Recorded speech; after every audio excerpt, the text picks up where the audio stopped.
네, 이해찬 당대표의 개의선언으로 더불어민주당 제31차 확대간부회의를 시작하겠습니다. 제31차 확대간부회의를 시작하겠습니다. 네, 이해찬 당대표의 발언이 있겠습니다. 오늘 본회의를 열어서 선거법과 검찰개혁법 등 개혁 법안과 유치원 3법 등 민생 법안을 상정해서 추진할 예정입니다. 유치원 3법은 작년 말 개혁 법안들은 지난 4월 신속 처리 안건으로 지정되었는데 신속 처리한 말인데 갈 정도로 8개월 그리고 1년이나 국회에서 처리되지 못하고 있습니다. 국민의 지지 속에 추진된 이 법안들이 늦장 처리된 책임은 전적으로 자유한국당에 있다고 있습니다. 계속된 협정 제의를 거부하고 당일 집회, 삭발, 단식으로 일관을 해왔습니다. 숙려기간이 지나 국회법에 의해 상정된 지금도 필리버스터와 농성으로 일체의 협상을 거부하고 있습니다. 민주주의 의회는 대화와 타협이 우선되어야 하지만 이렇게 협상 자체를 거부하거나 내용에 합의하지 않을 때는 결국 다수결로 의회의 의사를 확정하는 것이 기본 원칙입니다. 이는 개혁법안의 추정을 논의에도 마찬가지입니다. 이제 민주당은 민주주의 기본 원칙에 따라서 개혁과 민생의 길을 갈 것입니다. 아울러 개혁법안 처리는 빠르면 빠를수록 국회 정상화와 정국 안정에 도움이 될 것입니다. 개혁법이 처리된 이후에는 한국당도 민생법안 처리에 필리버스터를 할 이유가 없으며 검찰도 개혁의 길을 닫아낼 것입니다. 비록 오늘 개혁법안과 민생법안을 상정하지만 민주당은 여전히 한국당의 대화와 타협의 문을 열어둘 것입니다. 자유한국당이 연동형 비례제도의 도입이라는 선거개혁의 대원칙에 동의하고 진심으로 협상한다면 우리는 언제든지 대화할 용의가 있습니다. 선거법은 게임 및 룰이기 때문에 가능한 한 합의 처리하는 것이 옳기 때문입니다. 만약 필리버스터를 진행한다면 민주당은 그것을 보장하는 동시에 필리버스터가 진행되는 중이라도 협상의 문을 닫지는 않겠습니다. 민주당은 최후의 순간까지 대화 타협의 끈을 놓지 않겠지만 시간 끌기를 용납하지는 않겠습니다. 설사 대화를 하더라도 국회법이 정한 절차에 따라 개혁 법안과 민생 법안 처리를 해나가도록 하겠습니다. 지난 1년을 돌이켜보면 한 번도 진지한 협상이 없었습니다. 모든 사안에 대해서 거부만 했지 한 번도 진지한 협상이 없었는데 제가 생각해보면은 자유한국당이 무슨 대책이 있는 정당이 아닌 것 같습니다. 전혀 전략도 없고 대책도 없고 그저 반대만 하면 된다라는 그런 입장인데 지난 1년 동안 그렇게 해서 자유한국당이 얻은 게 뭐가 있는지 한번 되돌아볼 필요가 있겠습니다. 실제로 지난 1년 동안 그 1년 전만 해도 그래도 타협도 하고 협의도 하고 그랬는데 지난 1년 동안은 아무것도 없었습니다. 협상 자체를 안 했기 때문에 1년을 그냥 여기까지 왔습니다. 이제는 마무리를 져야 할 때가 됐습니다. 이번은 정기국회는 끝나는 게 아니고 임기가 끝나는 겁니다. 20대 임기가 끝나는 거기 때문에 반드시 마무리 짓건 마무리 짓고 매듭 짓도록 하겠습니다. 이상입니다. 네, 다음으로 이인영 원내대표의 발언이 있겠습니다.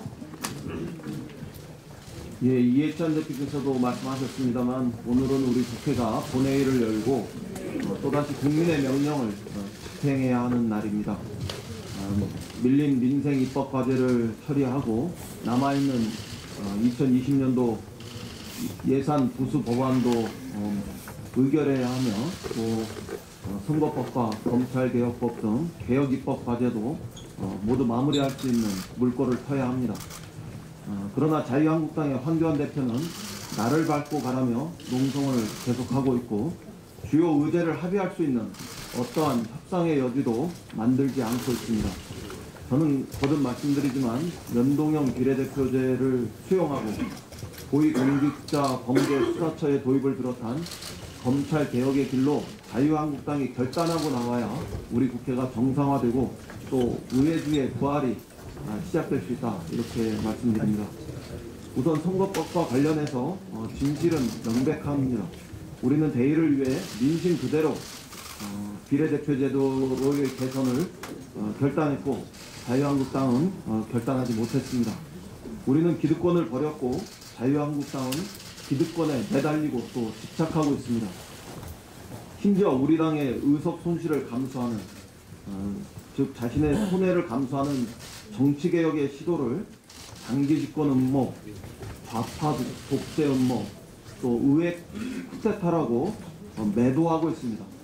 더 이상 폄훼하지 마시기 바랍니다. 더 이상의 의회 쿠데타 운운은 협상 브레이커, 협상 블랙홀로서의 황교안 대표의 자기 변명에 불과합니다. 큰 정치인답지 못합니다. 거대 정당이 손해를 감수하더라도 배결의 정치를 넘어서 협치의 정치의 시대를 만들어내는 한국 정치 구조, 한국 정치 문화의 중대 전진을 위해서 역사적 결단을 내려줄 것을 촉구합니다. 마지막 선택은 결국 황교안 대표의 몫입니다. 충분한 숙고의 시간을 가지셨을 테니까 정치 지도자다운 결단을 내려주실 것을 기다립니다. 4+1 회동은 2020년 예산안 처리 과정에서 보이듯이 공도한 공조체제를 구축하고 있음에도 아직 완전한 합의로 나아가지 못했습니다. 어제 윤호중 사무총장께서 직접 협상을 하셨고 저도 밤에 직접적인 협상을 했습니다만 완전한 쟁점의 해소로까지는 이르지 못했습니다. 오늘 본회의가 개최되기 전까지 최선을 다해서 합의를 시도하겠습니다. 잠시 후에 곧바로 비공개 의총을 열고 그간 4+1 협상 과정을 보고하겠습니다. 선거법, 검찰개혁법 협상과 관련해서 상세하게 진행 상황을 보고하고 의원님들의 통의를 모으는 이런 절차를 밟겠습니다. 한편 오늘 본회의가 열리고 선거법과 관련해서 만약 필리버스터가 시작되면 이해찬 대표께서 말씀하셨듯이 우리 당은 토론에 적극 임하겠다는 말씀을 거듭 확인해 드립니다. 선거법과 관련해 무엇이 진실이고 거짓인지 국민 앞에서 낱낱이 말씀 여쭙겠습니다. 그리고 무엇이 개혁이고 반개혁인지 명징하게 호소하겠습니다. 국민의 공감을 얻는 정당이 어디인지, 누가 국민의 열망을 실천하고 있는지 분명하게 경쟁하겠습니다. 오늘도 꽤 긴 하루가 될 것 같습니다. 우리 국회의 새로운 정치의 희망을 만드는 과정으로 생각하시고 모두가 인내심을 갖고 함께해 주시길 부탁드립니다. 고맙습니다. 네, 다음으로 박주민 최고위원의 발언 듣겠습니다. 예, 현재 자유한국당이 본청 로텐도울에서 농성을 하고 있다고 합니다. 자유한국당은 지금까지 20회, 특히 문재인 정부 이후에 16회 보이콧을 했습니다. 그러다 보니까 이제는 무슨 이유로 보이콧을 하는지조차도 알 수가 없는 그런 수준에 이른 것 같습니다. 패스트트랙에 올라간 법안의 처리를 두고도 식문 독재 세상을 만들려 한다, 의회주의 파괴다라고 주장을 하고 있는데요. 거듭 말씀드렸지만 신속처리 안건 제도는 자유한국당도 동의했던 그런 제도를 따른 것이기 때문에 이것을 이제 와서 문제 삼는 것은 정말 모순된 태도다라고 말씀드리겠습니다. 그리고 여전히 협상 테이블 열려 있습니다. 전혀 협상할 수 없다는 태도만 유지하지 마시고 협상을 통해서 본인들이 생각하는 내용을 법안에 반영하면 될 것이라고 생각합니다. 국민들은 단식에 능한 당, 삭발에 능한 당, 장애투쟁에 능한 당을 원하지 않습니다. 의회에서 일하는데 능력 있는 정당을 원합니다. 자유한국당도 국민들이 원하는 정당이 될 수 있는 기회가 아직 남아 있습니다. 어제 전두환 씨가 12.12를 기념하는 그런 저녁 식사 자리를 가졌다라고 해서 논란이 되고 있습니다. 점심을 가졌다고 해서 논란이 되고 있습니다. 아직까지 본인이 행한 행위의 문제점을 전혀 인식하지 못하고 있는 것 같습니다. 이런 부분에 대해서 명확하게 단죄되고 평가돼야 하기 때문에 관련된 위원회가 가동될 수 있도록 자한당 역시 적극적으로 협조에 나서야 될 것 같습니다. 식품의약안전처가 153개 액상형 전자담배 성분 분석 결과를 발표했습니다. 일부 제품에서 폐질환을 유발할 수 있다는 위험물질이 미량이나마 검출됐다고 합니다. 많은 분들이 놀라고 있는 상황인 것 같습니다. 그런데 사실 이런 혼란과 국민건강 침해를 예방할 수 있는 법안이 이미 발의돼서 법사위에 계류 중입니다. 국민건강증진법이 있고요. 담배사업법이 있습니다. 이 법은 담배 성분을 사전에 분석해서 공개하도록 하는 내용을 담고 있습니다. 지금 국회는 일하지 못해서 이처럼 국민의 건강을 지킬 수 있는 법조차도 통과시키지 못하고 있습니다. 일하는 국회를 만들어야 될 필요성을 다시 한번 느끼게 된 어제였던 것 같습니다. 저희 더불어민주당은 계속 밝혀왔지만 일하는 국회, 국민에게 책임지는 국회를 만들기 위한 제도 개선에 계속해서 힘써 나가겠습니다. 이상입니다.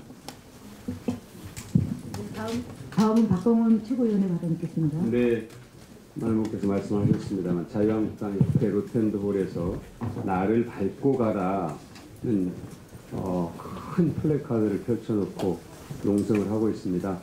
나를 밟고 가라는 김선 추기경님이 하셨던 말씀인데요. 물론 그 전에도 많은 분들이 하셨지만 대체로 고결한 성직자나 업적이 탁월한 학자가 자신을 뛰어넘어서 더 높은 경지에 이르라는 최상의 사랑의 언어입니다. 근데 이렇게 자유한국당 이 언어를 피해자 코스프레를 위해서 또 지독한 선동정치의 언어로 악용한 사실을 김선 추기경님 보시면 깜짝 놀라실 겁니다. 더불어민주당은 자유한국당을 밟고 넘어갈 의향이 결코 없습니다. 그럴 계획도 없습니다. 될 수 있는 한 함께 손잡고 가고자 합니다. 지금까지처럼 끝내 이 손잡고 가자는 제안을 거부한다면 국민과 함께 손잡고 갈 수밖에 없겠지만 그래도 끝까지 더불어민주당은 자유한국당을 손잡고 이번 국회를 매듭짓고자 합니다.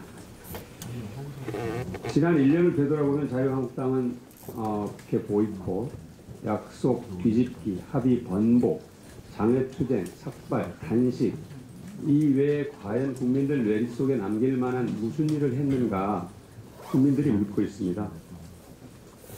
피해자 코스프레로는 결코 문제를 풀 수 없습니다. 이기는 정당이 되겠다고 하면서 왜 자꾸 지는 길로 가시려고 합니까? 지금이라도 협상의 장에 나와서 국민들과 함께 손잡고 이기는 길로 가시길 원합니다.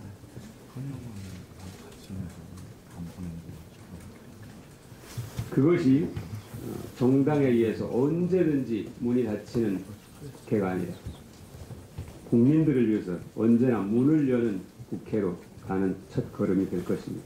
그리고 또 패스트트랙에 올라 있는 사법개혁법, 조직을 위해 일하는 국가기관이 아니라 국민을 위해 일하는 국가기관으로 만들 수 있는 좋은 기회가 될 것입니다. 명심해 주시기 바랍니다. 통일청 가계동향 조사는 2인 이상 가구를 대상으로 하는데요. 저희 의원실에서 1인 가구를 포함해서 분석했더니 경제 취약층인 1분의 균등화 처분 가능 소득 증감률이 올해 3분기에 플러스 10%로 지난해 마이너스 2%보다 대폭 개선되는 것으로 나타났습니다. 분배지수인 5분위 비율 역시 통계청 자료에는 0.15배 개선된 것으로 되어 있지만 1인 가구를 포함했더니 0.65배 개선된 것으로 나타났습니다. 매우 의미 있는 흐름입니다. 이것이 우리 경제 체질과 일자리를 조금씩이나마 긍정적인 방향으로 바꿔 나가고 있다는 그런 지표인데요. 이것 역시 재정의 적극적인 역할이 뒷받침됐기 때문에 가능하다 하는 것이 맞는 분석일 겁니다. 그럼에도 불구하고 자유한국당은 집요하게 세금으로 저소득층과 어르신들에게 일자리를 만드는 일을 비판하고 있습니다. 어르신들에게 일자리를 만드는 일을 세금 낭비라고 비판하는 것은 자유한국당이 정말 국민들을 위해서 존재하는 정당인가를 되묻지 않을 수 없게 합니다. 지금 초고령화 사회로 들어가고 있고 OECD 국가 가운데 노인 빈곤율이 가장 높은 우리나라가 노인 일자리를 외면한다면 무엇을 하란 말입니까? 자유한국당이 정확하게 문제를 인식하고 정부의 정책에 비판할 것은 비판하더라도 또 반드시 필요한 것은 인정하는 그런 자세를 있기를 촉구합니다. 이상입니다. 네, 다음 서른채 의원의 발언 있겠습니다. 내란 선동 혐의자와 투쟁에 나선다는 황교안 대표가 제1야당의 대표가 맞는지 궁금합니다. 국회 로텐다홀에서 농성 중인 자유한국당 황교안 대표가 이번 주말 또다시 광화문에서 장애투쟁을 한다고 합니다. 황 대표는 지난 2월 말 당대표로 선출된 이후 10개월 동안 장애투쟁, 삭발, 단식 등 극단적 투쟁을 계속하며 대화와 협상을 거부하고 있습니다. 집회, 삭발, 단식은 기본적으로 약자의 투쟁 방식이며 108석을 가진 거대 제1야당을 약자로 생각하는 국민은 안 계실 것입니다. 제1야당이 밥 먹듯 장애투쟁을 하고 약자 코스프레를 하는 것은 스스로 무능을 고백하는 것입니다.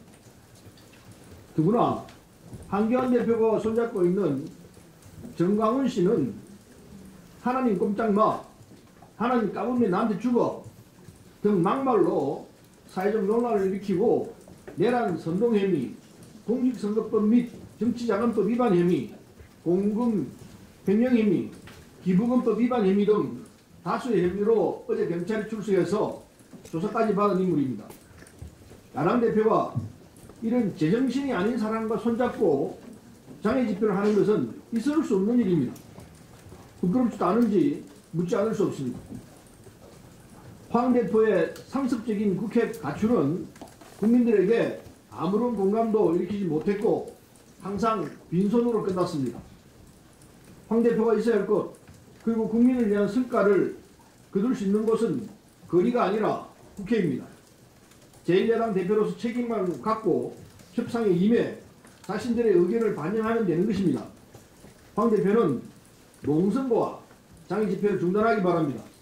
그리고 제1야당 대표가 있어야 할 자리가 어딘지 성찰하기 바랍니다.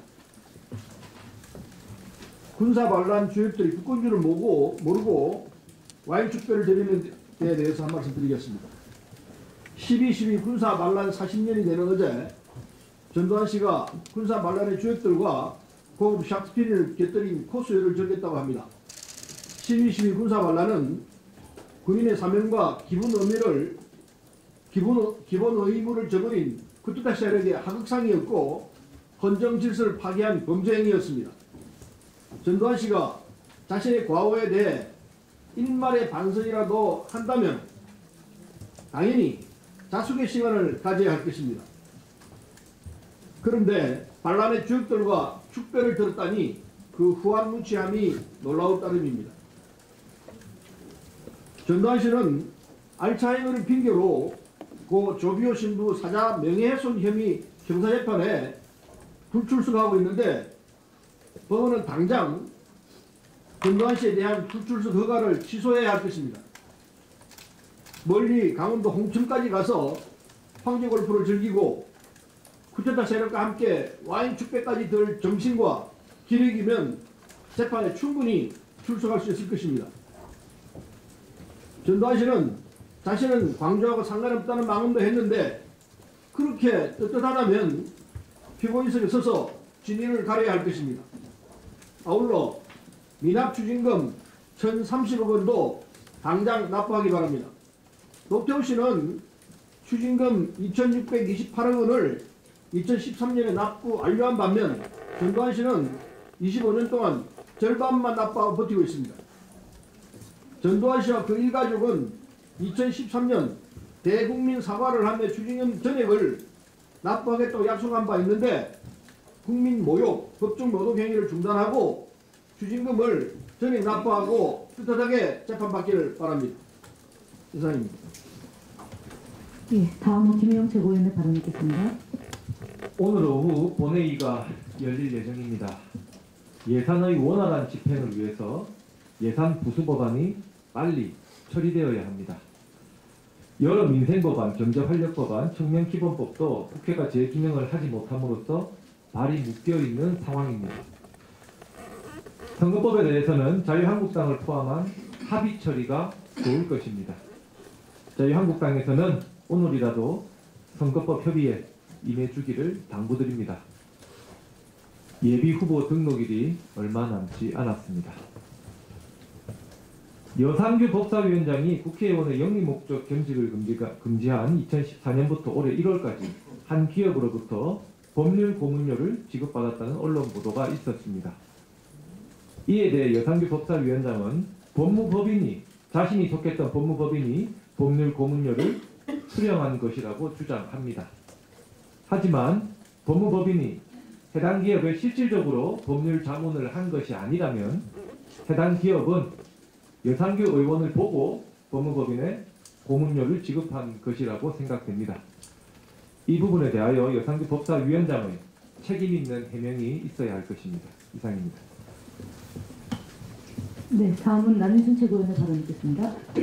국민들의 염원인 팩트 3법, 2003법은 이미 상정이 됐고요. 팩트 3법이 오늘 상정되는 날입니다.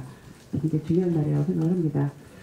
그런데 자유한국당 황교안 대표가 나를 밟고 가라 이렇게 플랜카드를 걸고 농성을 하는데요. 이게 좀 영웅주의인 것 같습니다.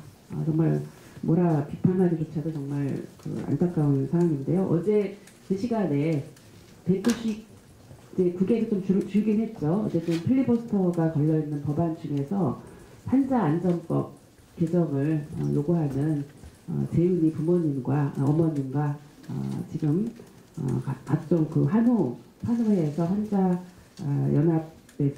환자단체 연합에서 국회를 방문했습니다. 그래서 필리버스터에 잡혀있는 이런 법안을 빨리 풀어내고 법안을 처리해달라는 절절한 호소가 있었습니다. 나를 밟고 가라가 아니라 지금 황교안 대표는 국민을 밟고 있는 것이 아닌가 그렇게 생각을 합니다. 오늘 중으로 발목 잡고 있는 이런 부당하게 필리버스터를 하고 있는 민생법안, 경제활력법안, 청년기본법안, 소상공인 살리는 법안, 환자들의 안전을 위한 법안 이런 법안 오늘 꼭 처리가 돼야 된다고 생각을 합니다. 한 가지만 더 간단히 말씀드리겠습니다. 어제 고 김영균 사망사고 진상규명과 재발방지를 위한 석탄화력발전소 특별노동안전조사위원회가 내놓은 권고안에 대한 정부 이행계획을 발표했습니다. 굉장히 사실 중요한 내용들이 담겨 있습니다.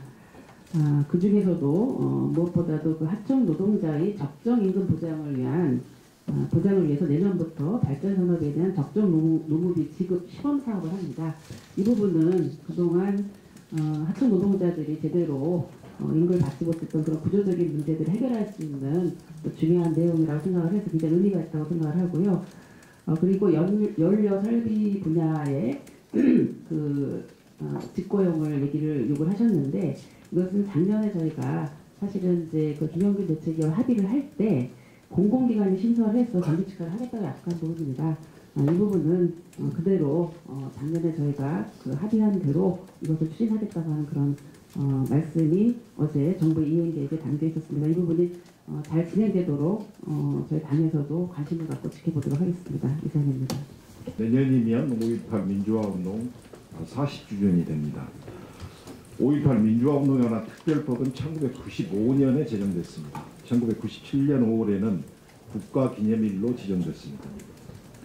그럼에도 불구하고 우리는 아직도 최초 발포 명령자가 누구인지, 헬기 사격의 진실은, 암매장의 실체는, 성폭력의 진상은 어느 것 하나 속 시원히 밝혀내지 못하고 있습니다.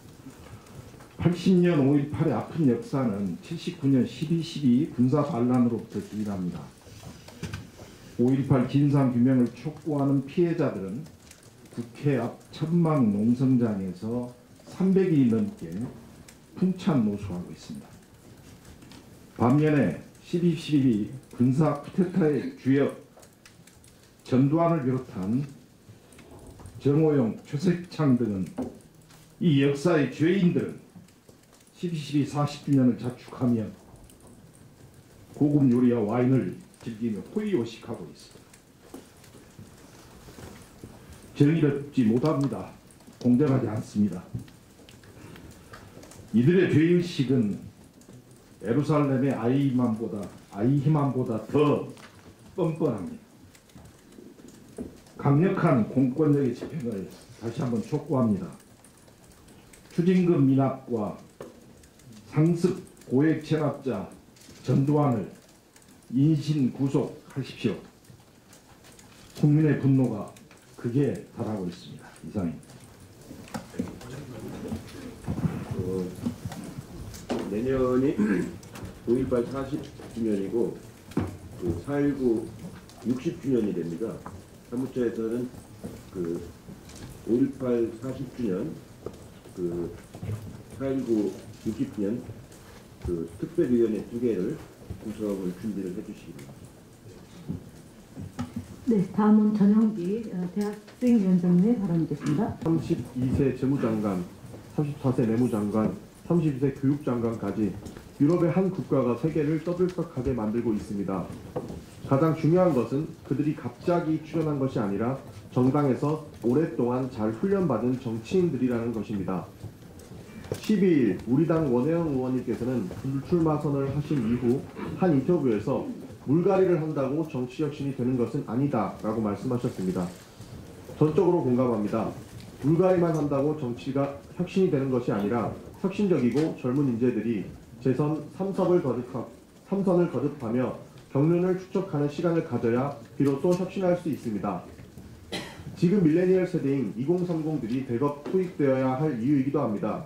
그들이 활약할 수 있는 기반으로 5년 뒤, 10년 뒤 자연스럽게 정치 혁신이 이루어지도록 만들어야 합니다. 정치는 영화의 한 장면처럼 건틀렛을 끼고 손가락을 튕긴다고 한 번에 바뀌지는 않습니다. 우리도 다변화에 익숙하고 변화를 두려워하지 않는 젊은 인재가 제대로 활약할 수 있도록 구조를 만들어야 합니다. 우리 당에서 10대부터 경험과 실력을 쌓아 2030 베테랑 정치인으로 성장할 수 있도록 기반을 마련해 주어야 합니다. 이를 위해 3단계 로드맵을 제안드리고자 합니다. 첫 번째, 청소년 예비당원제 실시와 실질적 당원권 부여를 위한 관련법 개정. 두 번째, 2030을 당내 주요 직책에 기용하고 공직 진출 기회를 부여. 세 번째, 이를 통해 탄생한 젊고 경륜 있는 베테랑 정치인들과 중량감 있는 선배 정치인들과의 시너지로 실질적인 정치 혁신과 정당 혁신을 이루어내는 것이 바로 그것입니다. 이것이 우리 더불어민주당의 굳건한 비전이 되어야 합니다. 지금 우리나라는 계속 개혁과 지속 가능한 발전 그리고 새로운 정치를 위해 정치 혁신이 필요하다는 목소리가 끊임없이 나오고 있습니다. 이제 당과 국회가 응답해야 할 때입니다. 정치 혁신, 정당 혁신을 위해 적극 검토해 주시기를 요청드립니다. 이상입니다. 최근 청년과 여성의 문제들이 사회적 이슈로 부각되면서 당사자 직접 정치에 대한 필요성도 공감대가 형성되고 있습니다. 우리 더불어민주당 역시 여성과 청년에 대한 정치 참여를 확대를 위해 노력하고 있습니다. 저 역시 적극 동의합니다. 하지만 모든 것이 여성과 청년의 집중도로 인해서 여전히 사회에서 핍박받고 더 어려운 상황에 있는 장애인과 다문화 가정 등 소외계층이 상대적으로 소외되며 역차를 받지 않는지 생각해 볼 때라고 생각합니다. 향후 총선 과정에서 장애인 등 소외계층들이 배제되지 않고 충분히 원인될 수 있는 구조가 되기를 바라겠습니다. 작은 목소리와 다른 생각에도 귀 기울여 주시길 부탁드리겠습니다. 한 가지만 더 말씀드리겠습니다. 오늘 18일 오후 2시에 국회의원회관 대회의실에서 장애인정책 비전 선포식을 개최합니다. 장애인위원회는 그간 장애인단체와 20여 차례 넘는 간담회를 통해서 여러가지 장애인들 욕구를 파악했습니다. 이 정책들을 비전 선포식에서 우리들의 숙제로 그리고 장기적인 장애인 정책의 비전으로 발표하면서 범장애인계의 힘을 모아내고 이를 통해서 총선 승리와 문재인 정부의 승리로 성공으로 나아가고자 합니다. 많은 관심과 응원 부탁드리겠습니다. 감사합니다. 네, 이상 회의를 비공개로 전환하겠습니다. 언론인 여러분들의 협조를 바라겠습니다. 오늘 각 위원회 활동 보고는 서면으로 대체하고요.